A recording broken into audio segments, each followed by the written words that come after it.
Corona की पहली कामयाबी है। इसको आप कामयाबी मानते हैं? हाँ, कामयाबी मानता हूँ। जो लोग हमारे देश के लोकतंत्र के हत्यारे हैं, मर्डरर हैं, मर्डरर, ये वो लोग हैं, तो मांग करते रहते ऑक्सीजन की। ये वो लोग हैं जिन लोगों ने तबलकी जमात के नाम पे ना जाने कितने मुस्लिम समाज के लोगों के ऊपर अत्याचार किया है। देश में गृह युद्ध जैसे हालात पैदा करने के ये बहुत बड़े खिलाड़ी हैं, खिलाड़ियों के खिलाड़ी। इन जैसे पत्रकारों के कारण बालाकोट जैसी झूठी स्ट्राइक, तमाम जाने क्या ढगोसड़े, आज तक नहीं पता है पुलवामा में RDX कौन ले गया। इन जैसे पत्रकारों की देन है। पहली बार कोरोना जैसी महामारी में एक शुभ काम हुआ है कि रोहित सरदाना जी, लेकिन किसी की ऐसे इस तरीके से निधन होना नहीं, करता है। हाँ वो व्यक्त करता है। देखो जजलोया जी के भी साथ ऐसे ही हुआ था, आगे आने वाले समय में अर्नब गोस्वामी के साथ भी ऐसा ही होगा जैसा अभी इसके साथ हुआ है। ऐसा ही अरुण जेटली के साथ भी हो चुका है। तमाम ऐसे हमारे देश में लोग हैं जिनके साथ रोहित सरदाना जैसा सिस्टम हो चुका है, लेकिन आज हमारे देश में उसके ऊपर चिंतन नहीं किया जाता है, क्योंकि आज देश में एक ही आदमी है, मोदी। कोई किसी को कुछ भी हो जाए। इतने किसान शहीद हो गए। रोहित सरदाना ने कितने बार हमारे किसानों के विषय में बात की, कितने बार हमारे किसानों को लेकर सरकार के ऊपर सवाल उठाए। एक बताना आप मुझको, एक बताना। ये लोकतंत्र के हत्यारे हैं, जैसी करनी वैसी भरनी हो रही है। जजलोया के साथ भी ऐसे ही हुआ था, याद रखना आप लोग, जैसा रोहित सरदाना के साथ हुआ है। अर्नब गोस्वामी के साथ भी ऐसे ही होगा, और बड़े बड़े अभी तमाम नेता हैं, राजनाथ सिंह जी, उनके साथ भी ऐसे ही होगा जैसे अरुण जेटली के साथ हुआ था। तो रोहित सरदाना के निधन से क्या गोदी मीडिया को कुछ सबक मिलेगा? मिल जाए तो बहुत अच्छा है, नहीं आगे आने वाले समय में धीरे धीरे करके सबकी बारी है। ये लोग क्या समझ रहे हैं लोकतंत्र के हत्यारे? क्या जब हमारे देश में संवैधानिक व्यवस्थाएं नहीं रहेंगी तो क्या ये लोग रहेंगे? इन लोगों की पूंछ इसलिए है क्योंकि ये आज संवैधानिक पदों पर बैठे हुए हैं, आज देश का चौथा स्तंभ है। वरना इन चरित्र के, ऐसे चरित्र के लोग जो देश में मानवता को कुचल रहे हों, गरीबों पे अत्याचार कर रहे हों, लॉकडाउन जैसी परिस्थितियों में दिल्ली में आनंद विहार में ना जाने कितने गरीब बच्चे भूख से तड़प रहे थे, ये पता नहीं किस प्रकार की पत्रकारिता कर रहे थे। इन्होंने किसी भी गरीब के ऊपर हो रहे जुल्म, नरेंद्र मोदी के द्वारा लिए गए गलत निर्णयों के कारण क्या क्या देश में बदहाली हुई, क्या क्या देश में नौजवानों के ऊपर अत्याचार हुए, इन्होंने कुछ नहीं दिखाया। दिल्ली के दंगों में आरोपी को बचाने वाले यही लोग हैं जो मीडिया में बैठे हुए हैं।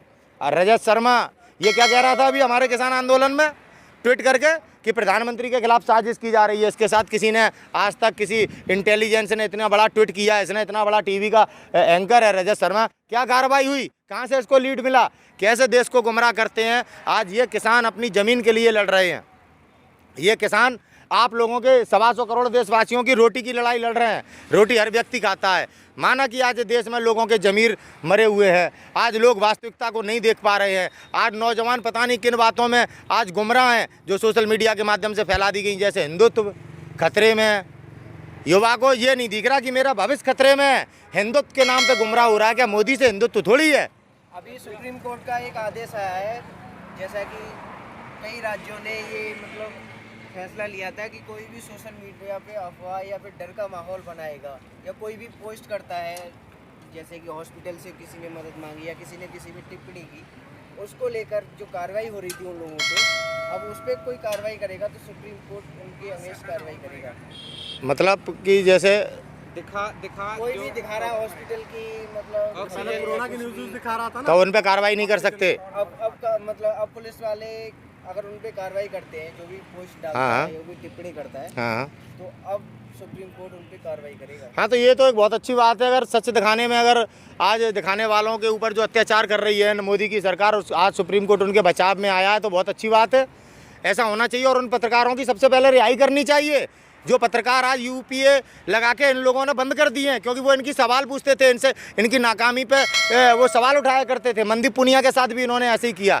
आज जो पत्रकार बंद हैं, शायद वो पत्रकार बंद ना होते, अगर आज वो आज़ाद होते तो हो सकता है कि ऑक्सीजन की कमी इस देश में ना होती और ऐसे लोग ना मर रहे होते, क्योंकि सच और सरकार की कमजोरियाँ आज लोगों के सामने होती। आज वो पत्रकार बाहर हैं जो सरकार की झूठी वाहवाही कर रहे हैं। अर्नब गोस्वामी जैसे पत्रकार जो आज इस माहौल के सबसे बड़े जिम्मेदार हैं, ये मोदी की वाहवाही करते हैं। आज हमारे देश में स्वास्थ्य का कोरोना जैसी महामारी से लड़ने में जो सुविधाओं का अभाव है उसका कौन जिम्मेदार है? भारत सरकार जिम्मेदार है।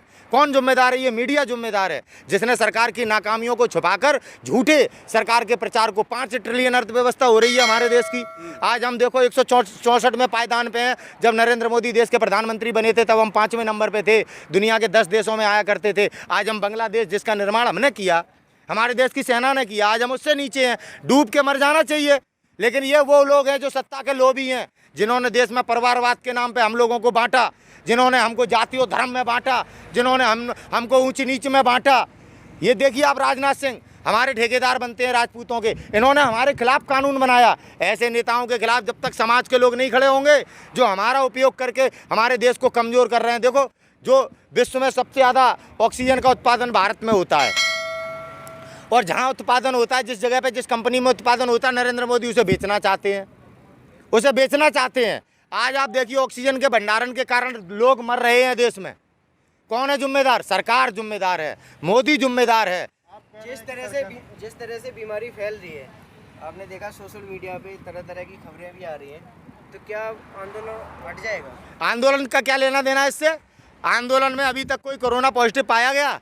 सरकार के मंत्री हमें कहते हैं, ट्वीट करके बताते हैं, कभी आदित्यनाथ योगी, कभी गृह मंत्री, कभी और कोई मंत्री, कि कोरोना पॉजिटिव हो गए, लेकिन इन लोगों के साथ कुछ नहीं हुआ। एक गरीब जाता है और वो वहाँ से मृत्यु होकर उसकी निकलती है। लोगों को डेड बॉडियाँ नहीं मिल रही। ये किस प्रकार का कोरोना है?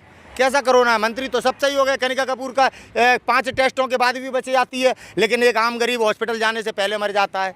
क्या है ये? आप अभी ये नहीं बोल सकते ना। आज आपने देखा कि रोहित सरदाना का निधन हुआ है। अरे ऐसे जज लोहिया का भी हुआ है, ऐसे अरुण जेटली का भी हुआ है।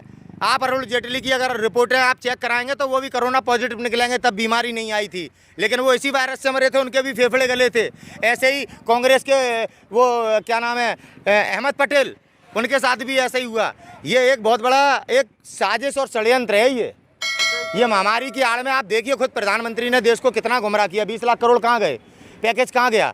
प्रधानमंत्री केयर फंड का पैसा कहाँ गया? आखिरकार मोदी ने ऐसा कौन सी स्कीम दी है, ऐसा कौन सा कार्य किया जो देश को लगे महामारी से नरेंद्र मोदी देश को बचाना चाहते हैं? एक उपयोगिता बताइए आप, केवल बातों के बाण के अलावा एक उपयोगिता। देश से सवाल है ये। इतने बड़े देश में आज ऑक्सीजन की कमी है, तो विदेश से ऑक्सीजन मंगाई जा रही है, क्या इसका जिम्मेदार कौन है? इसकी नरेंद्र मोदी की नाकाम नीतियां। अभी दान कर दिया ऑक्सीजन, दान कर दिया। नरेंद्र मोदी के उद्योगपति ऑक्सीजन का भंडारण करे हुए हैं, भंडारण करे हुए हैं।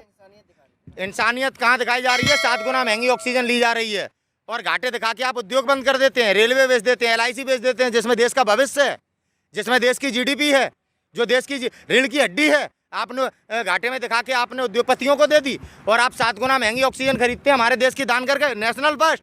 आपके देश में लोग मर रहे हैं, पहले आप अपने देश के लोगों की परवाह कीजिए।